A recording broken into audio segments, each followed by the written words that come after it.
artiste talentueux et c'est un grand plaisir d'accueillir avec moi Pierre Péconis. Pierre, bonjour. Bonjour, c'est Pierre. Pierre, à un moment donné, tu as un cheminement assez bizarre. À un moment donné, tu es d'origine Belge. belge. Oui. Mais tu vois que tout peut se corriger quand même. Oh oui, d'autant plus j'ai marié une Québécoise pratiquement en arrivant au Québec. Oui. Alors forcément, je n'ai pas eu le choix.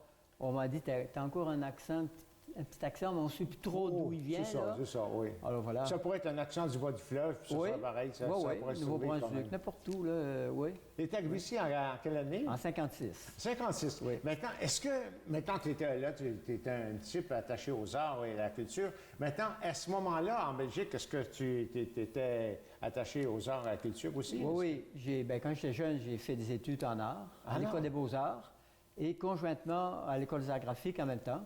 Donc, je suis arrivé au Québec, j'avais comme deux formations, deux chances de trouver du boulot plutôt qu'une. Ah oui. Et c'est sûr que les arts graphiques, à ce moment-là, étaient plus propices pour moi parce que je suis arrivé et je n'avais pas d'argent. Il fallait que je gagne ma vie. C'est ça. Alors, je me suis lancé dans les arts graphiques, puis avec la force des choses, j'ai continué aux Beaux-Arts, à l'École des Beaux-Arts à Montréal, ce qui s'appelle plus les Beaux-Arts aujourd'hui, de toute façon, hein, c'est à l'Université du Québec, j'imagine. Oui. Alors, j'ai continué le soir les cours de dessin, peinture. Puis ensuite, j'ai évolué comme ça au Québec à travers le graphisme, évidemment. Mais maintenant, là-bas en Belgique, quand même, est-ce que tu avais des aptitudes pour ça? Donc, tu as commencé à faire du dessin. Pourquoi? Est-ce que tu étais... J'ai commencé à dessiner à l'âge de 3 ans, comme tous les enfants, de toute façon. Hein. Dès qu'on a un crayon en main, on barbouille. Oui. Puis c'est vers l'âge de 7, 8 ans, 9 ans, là, j'ai commencé à m'intéresser un peu à ce qu'il y avait autour de moi. On fréquentait les églises, donc les cathédrales, puis on voyait des choses. Puis à ce moment-là, forcément, on n'est pas dans un monde inconnu. Le sens de la beauté, ça se développe naturellement. Oui. Puis je dessinais, puis quand on dit « Oh, Pierrot, il est bon en dessin, on va le mettre aux Beaux-Arts ». Tu avais d'abord des aptitudes. Okay. Oui, comme tous les enfants, de toute façon. Tu avais de l'intérêt. Ah oui, surtout. Et puis, est-ce que tu avais la personnalité aussi pour aller vers ça? Oui, probablement, oui. Parce que, en fait, j'étais assez bohème quand même. Ah oui. Puis, mais les arts m'ont toujours attiré, de toute façon. Puis, j'ai eu l'occasion de peindre dès l'âge de 13 ans. J'ai été initié à la peinture avec un vieux moine. Un religieux qui m'a initié à la peinture, les notions de structure, de composition et tout ça. Puis là, j'ai commencé. Ensuite, je suis entré à l'École des Beaux-Arts après, puis l'École d'art graphique. Ah, formidable. Maintenant, lorsque tu es arrivé ici au Québec, tu as eu du travail immédiatement, quoi? Ou presque? Oui. D'ailleurs, il fallait. J'avais 30 $ en poche. 30 $ en poche. Oui, ça coûtait 5 $ pour l'hôtel. C'était 1,5 $ pour une pizza. Donc, mais j'ai eu de la chance quand même. J'ai trouvé du travail après 7 jours. Je travaillais dans l'imprimerie. Je suis resté très peu, je suis resté 3 mois dans l'imprimerie où j'ai rencontré mon épouse. Ah bon? Ensuite, qu'est-ce que tu faisais dans l'imprimerie? Typographe. Typographe, toi aussi. J'aurais pu faire n'importe quoi. J'avais ma formation d'imprimeur, donc c'était l'un ou l'autre. Oui. Mais c'était pas le métier dont je rêvais, loin de là. Puis là, j'ai perdu cet emploi-là pour entrer dans un studio de dessin commercial. D'ailleurs, on n'appelait pas graphiste, ça n'existait pas graphiste à cette époque-là. On était dessinateur commercial. C'est ça. Alors, c'est comme ça que j'ai commencé, toujours en parallèle avec l'imprimerie, évidemment, parce qu'on travaillait dans des imprimeries. Quelle imprimerie c'était? Upton Printing. Je connais bien. C'était, oui, tous ceux qui étaient dans des arts graphiques, on connaît Upton Printing. Ils faisaient les étiquettes pour 6 grammes, Chenley, et tout ça, des petits... tout au pinceau en plus. Hein? C'était important quand même, c'était lié aux arts, quand même, le choix des lettres, parce du caractère. On créait les étiquettes de boissons, ensuite on créait les étiquettes pour toutes sortes de choses. Je travaillais dans l'étiquette. Et tout au pinceau, hein, tout à la main à ce moment-là, Pas de lettracette, pas de rien, tout manuel, vraiment, la gouache, tout bazar. Puis ensuite, tu t'es dirigé vers le dessin purement commercial. Je suis entré comme concepteur graphiste à ce moment-là, en 60, pour l'agence Cabana-Séguin, que vous connaissez. Puis pendant 4 ans, j'ai fait uniquement de la création. Ensuite, j'ai été directeur artistique pour un journal de jeunes. Et ensuite, j'ai travaillé à mon compte pour les évêques du Canada, pour des compagnies comme l'Hydro, les commissions scolaires, et pendant un certain temps quand même. Oui. Et ensuite, je suis devenu professeur. Ah, professeur, mais à l'École des arts graphiques. Au Collège géographique à Montréal. Des arts Oui, graphiques c'est ça. Oui. OK. Oui, Où le fondateur était Louis-Philippe Baudouin. Oui, oui. Et vous que vous avez étiez connu. à l'entente de M. Guizot, peut-être? C'était pas là. C'était non, je changé. suis venu juste après Albert Dumouchel. Albert donc, Dumouchel, qui était- oui.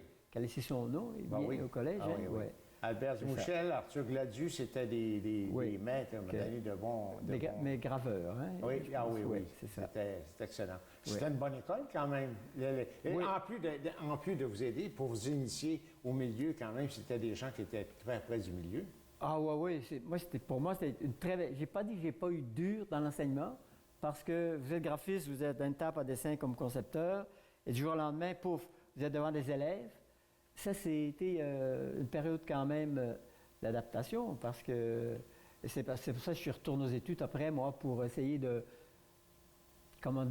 enrichir mon bagage, si vous voulez, pour pouvoir répondre aux étudiants, parce que être graphiste et enseigner le graphisme, c'est deux choses différentes. Oui, c'est totalement différent. Oui. D'ailleurs, il y avait une belle coopération à ce moment-là, à l'École des arts graphiques, avec la reliure, la typo et puis les presses aussi. En reliure, quand même, M. Tousignan, M. Marchildon. Marchildon, oui, aussi. C'était ouais. tous des gens qui coopéraient ensemble. Oui, oui. Moi, j'étais comme un poisson dans l'eau avec eux, parce Avec que le j'étais art, concepteur, Oui. j'avais des projets avec les étudiants, et je faisais réaliser mes projets par le biais des autres départements. Alors, j'ai tout le temps été en contact avec eux, et puis c'était une très, très bonne entente. Formidable. Oui. Formidable. Puis vous avez commencé à produire de la peinture à un moment donné pour les expositions, quand même, faire des expositions. Oui, j'ai toujours peint, de toute façon, mais dans ma formation à l'École des beaux-arts, la base de la formation, c'était le dessin. Donc, on dessinait, à tel point qu'à un moment donné, on a l'impression que pas de dessin, pas d'art. Donc, le dessin était la base de la peinture, alors qu'en réalité, le dessin, pour moi, c'est devenu comme... c'est un automatisme culturel, si on veut. Puis j'ai réalisé qu'avec le temps, que le dessin, pour moi, c'était comme une entrave à ma façon de créer. Et à un moment donné, bien, je dis, écoute, j'ai fait le sacrifice. J'ai dit, je vais sacrifier toutes ces années de dessin-là. Je ne dessine plus, je barbouille. Ah bon? J'ai toujours été un amateur de la matière, la terre, l'argile, le ciment, la pâte à modeler, le modeling, ce qu'on appelle le modeling paste. Oui, oui, oui. Et tous ces médiums-là, l'argile. Et je me suis dit, je vais essayer avec ça. Vous avez essayé toutes ces techniques. Vous avez fait de l'argile aussi, vous avez tout fait ça? Oui, oui, j'ai fait de la céramique, j'avais mon four en céramique. Oui, oui, j'ai fait mes cuissons, j'ai fait mes glaçures. Ah, j'ai tripoté. À l'âge qu'on a, on a fait beaucoup de choses, hein. Alors forcément, tous les domaines y ont passé, la photo aussi, évidemment, comme graphiste. Mais tous les médiums y ont passé. Mais tout se retrouve maintenant dans ma peinture, parce que je me dis, la peinture, c'est un moyen d'expression. Contrairement à la musique, un musicien, il faut qu'il joue, il faut qu'il respecte sa partition, il faut qu'il respecte celui qui joue à côté de lui. Un artiste, un peintre, il est face à lui-même, il est face à ses émotions. En dehors de ça, il est le seul maître.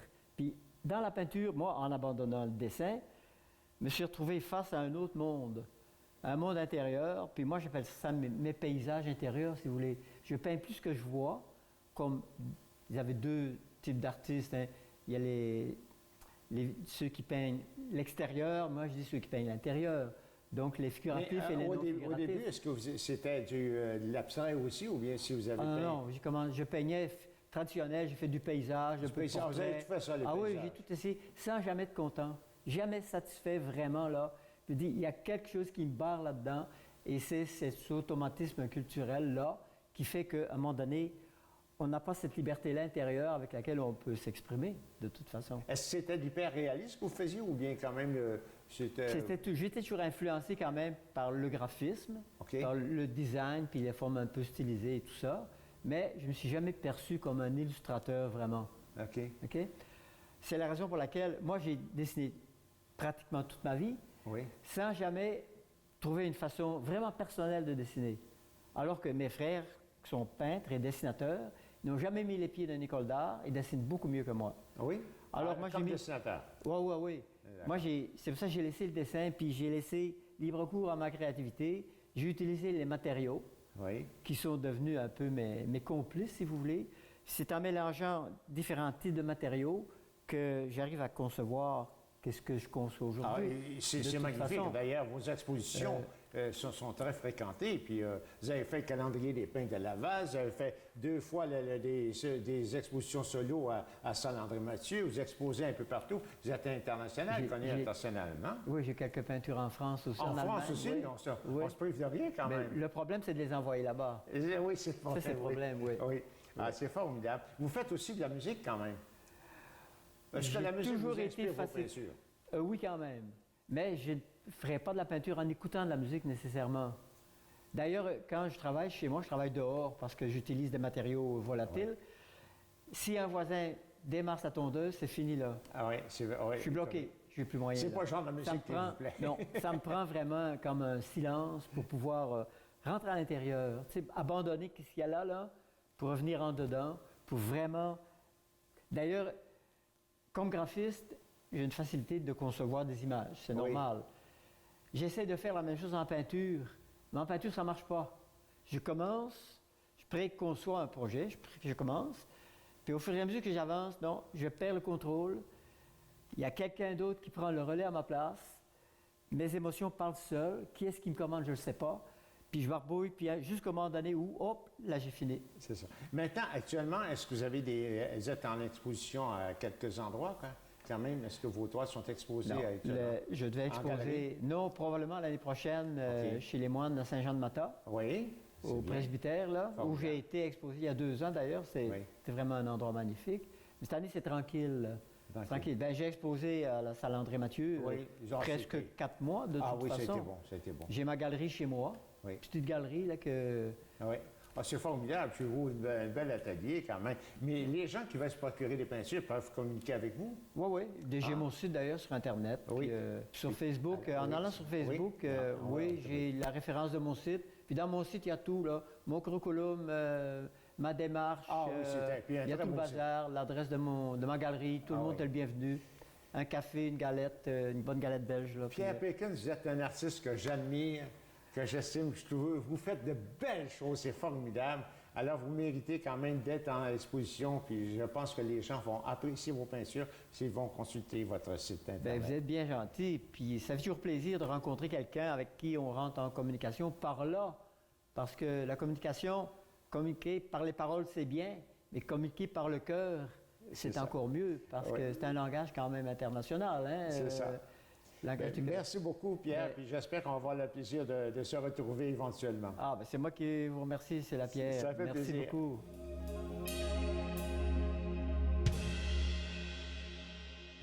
Patrick Ramsey, tu fais partie de la relève québécoise en musique. Oui, je crois bien que oui. Pas juste moi personnellement. Moi, je fais partie du groupe, dans le fond, le Pharaon. Les Pharaons. Ah, les Pharaons. Ça existe depuis longtemps, ça. Oui, semble-t-il que oui. Donc, c'est sûr. Là. Le groupe est plutôt inspiré de notre musique aussi, mais d'un genre peu commun qu'on joue, en fait, en réalité. Donc, c'est sûr. Parle-moi de ça, peu commun. Peu commun, ça veut dire quoi? Pour pas vous mentir, on joue pas du populaire. Oh, c'est pas du populaire. On joue pas de la musique populaire. On est pas mal inspiré plus des genres progressifs du rock ou encore même le krautrock. Pas mal ça aussi du jazz, d'autres rythmes qui viennent d'autres parties du globe, que ce soit africain ou latin encore. Donc on mélange un peu de tout ça dans ce tour notre album. C'est une musique accessible? C'est une musique accessible, ça dépend pas pour tout le monde, je vous dirais. Ma grand-mère, personnellement, elle a quand même écouté mon album. Ah, elle est courageuse. Elle a été gentille. Elle a quand même apprécié, mais c'est sûr que c'est pas... on le sait, notre style de musique, on vient pas nécessairement à tout le monde. On passera pas à la radio C'est quoi demain matin ou autre poste de radio, on le sait bien. Mais notre musique est faite pour les amateurs vraiment plus de musique expérimentale et de musique progressive surtout. Donc, les gens qui s'intéressent pas mal à la musique et à la composition aussi sont plus souvent attachés à notre groupe et qu'est-ce qu'on fait nous autres. Donc c'est sûr aussi, on est un groupe, on joue pas de cover, on fait juste des œuvres originales. Donc c'est sûr aussi de votre création, c'est la création de vos créations à vous autres quand même, ou si vous jouez des œuvres des autres? Non, absolument pas. On fait juste jouer ce qu'on compose nous, qu'on crée nous autres mêmes. C'est composé par écrit, quoi? Oui, c'est ça. Ben, on a un peu un mode de composition différent, pas mal inspiré des groupes jam band ou de free jazz, pas mal. Donc on laisse libre cours beaucoup au fait de jouer. Jouer en groupe, c'est vraiment comme un échange musical, des conversations qu'on fait entre nous. Après ça, bien sûr, on retire ce qu'il y a de meilleur dans nos compositions, dans ce qu'on a joué. Puis ça nous donne un album comme notre premier album éponyme, Pharaon. Mais c'est du jazz. Mais quelle sorte de jazz? C'est-tu un jazz, disons, comme un bâton rouge, par exemple? Ou, non, c'est ça. C'est vraiment plus rock que jazz. C'est pas du Lorraine Desmarais?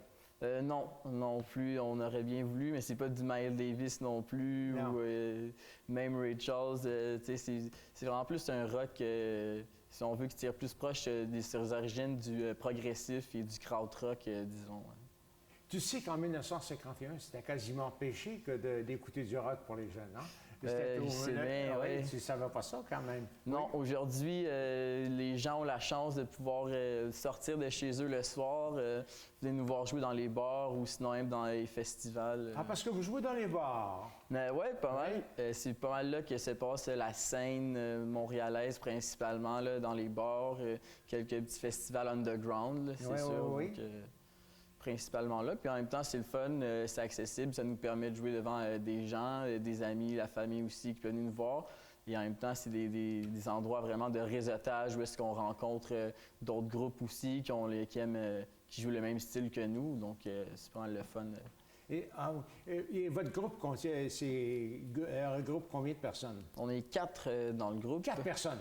Oui, donc on a Élie Madessine à la basse, Jérémy Tremblay au drum percussion et Gabriel qui joue le violon. Viens, puis toi? Moi-même, je joue l'orgue, le piano, harmonica, thérémine, synthétiseur, percussion. Vous êtes polyvalent? Tout le monde dans le groupe est pas mal polyvalent, je vous dirais. Donc Élie et Jérémy, ce sont des cuisiniers aussi. Donc, Jérémy aussi est un artiste visuel qui fait de la peinture. Gabriel aussi a un bon œil pour la photographie, le cinéma et tout. Donc, ça nous permet de pouvoir faire tout pas mal par nous-mêmes.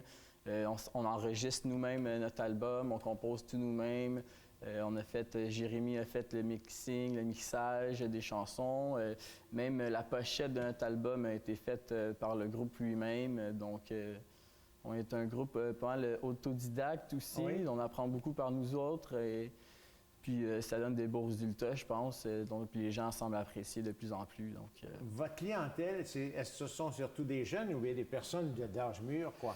Des jeunes, mais aussi pas mal les gens qui se sont restés attachés aux années fin 60, début 70 en musique, pas mal, sont capables de se relayer pas mal à ce qu'on fait parce que la musique est beaucoup inspirée de ça. Donc, parce que les gens qui ont un petit peu une formation musicale vont l'apprécier beaucoup. Oui, absolument. Les gens, surtout en composition, justement, ou ce genre de choses-là, aiment ça bien se rattacher un peu à nous parce qu'on a un style quand même progressif avec... on essaye d'avoir une certaine essence, des émotions aussi qui passent à travers notre musique. Donc, Alors, c'est à l'intérieur de ça que vous mettez votre vodka, quoi. Même, il faut vous inspirer. Oui, là, ça, c'est ma petite boisson, là, mais... C'est inspirant. Vous projetez, quels sont vos projets? D'abord, vous avez produit quelques albums, vous me dites. C'est ça. Ça, c'est notre premier album éponyme Pharaon, dessus. OK, Pharaon. Donc, ça, c'est sorti sur l'étiquette de la Jeunesse Cosmique, qui est une étiquette indépendante de production. C'est avec eux autres qu'on a pas mal... ils nous ont fait jouer aussi dans quelques endroits. C'est toujours le fun d'avoir des amis ici pour nous appuyer puis nous aider à développer un petit peu nos rêves, notre musique et puis notre réseau pour pouvoir se produire puis performer. Là. Donc, absolument. Vous avez d'autres albums en vue, quoi? Vous voulez n'en produire d'autres? Oui, absolument. Là, on devrait enregistrer notre prochain album, notre deuxième album, en fait, à la fin du mois d'octobre. Donc, on est pas mal fiers de ça aussi. Sinon, nos autres projets aussi qui s'en viennent, c'est pas mal ça. Sinon, la production, la promotion ensuite de l'album. Donc, sûrement d'autres tournées à venir, plusieurs spectacles pour l'été prochain.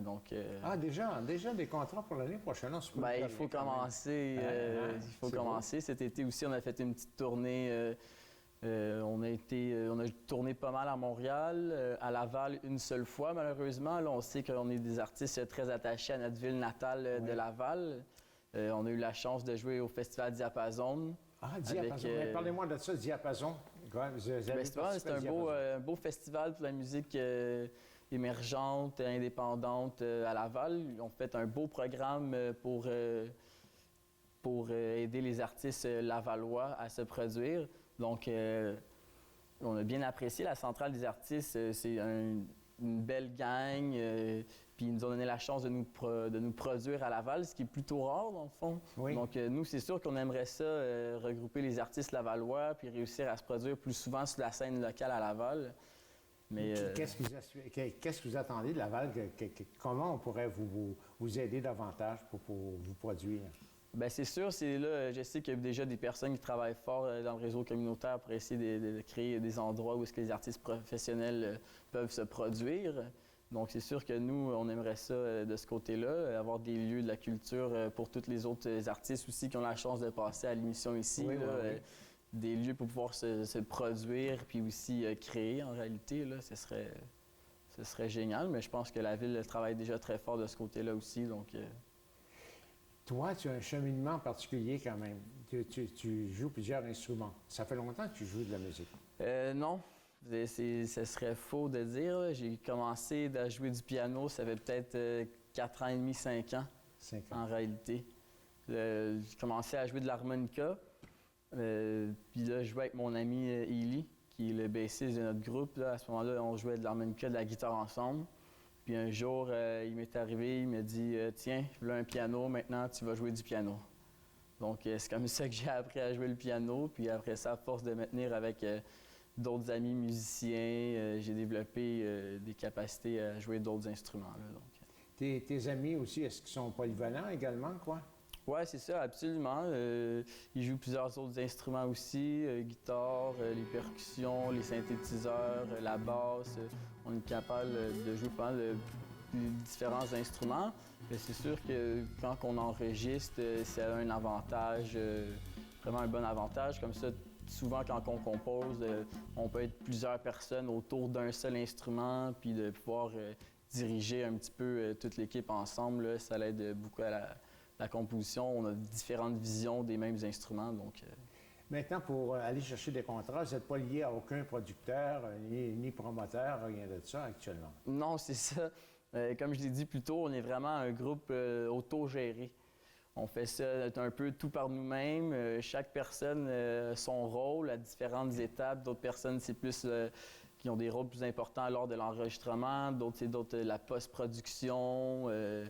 Donc, c'est sûr, là, on essaie d'un peu tout faire notre part afin que notre groupe Pharaon soit au sommet. Pharaon, éventuellement, on dira... disons que Pharaon a passé à TVRL. On pourra dire ça. Exactement. Hein?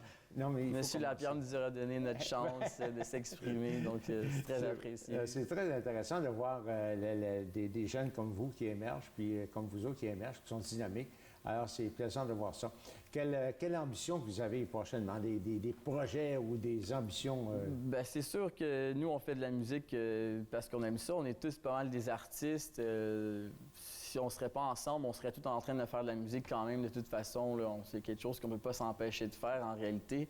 Mais sinon, le groupe ensemble, on aime ça. Ça nous permet de voyager un petit peu aussi. Là. Cet été, on a eu la chance d'aller au Nouveau-Brunswick, se produire. On est allé au Saguenay aussi. Donc, pour nous, c'est le fun de pouvoir voir différents coins de pays, de notre province ou du restant du Canada. On projette peut-être de se rendre jusqu'aux États-Unis lors de notre prochaine tournée. Donc, des possibilités? Vous avez des communications, des contacts là-bas, quoi? Oui, bien, on a des contacts à New York, un petit peu à Toronto. Donc, dans ces coins-là. Là. C'est sûr, il y a quelqu'un qui est venu voir dans un de nos spectacles durant l'été, quelqu'un qui a une étiquette aussi de cassette qui produit des gens à New York. Donc, Fait que déjà international. ben, international, là, on a fait déjà des spectacles dans 2 provinces canadiennes. Donc, Mais c'est pas facile. C'est pas facile. Le cheminement, au début, c'est pas facile. non, c'est sûr, c'est pas facile. Là. C'est pas de l'argent investi puis du temps, mais Faut du courage surtout. Hein? on fait ça parce qu'on adore ça puis qu'on n'est pas capable de vivre sans. Donc, Du courage, de l'audace de la part de tous les... Je sais que toi, tu es très dynamique. Tu t'occupes aussi, tu te mêles un petit peu à la vie sociale, un petit peu dans Laval, un peu partout. J'ai eu le plaisir de te voir. Ouais, La communication, c'est très bien quand même. J'ai vu ça, Je trouve que tes amis, s'ils sont aussi dynamiques que toi, vous allez aller loin. absolument, oui.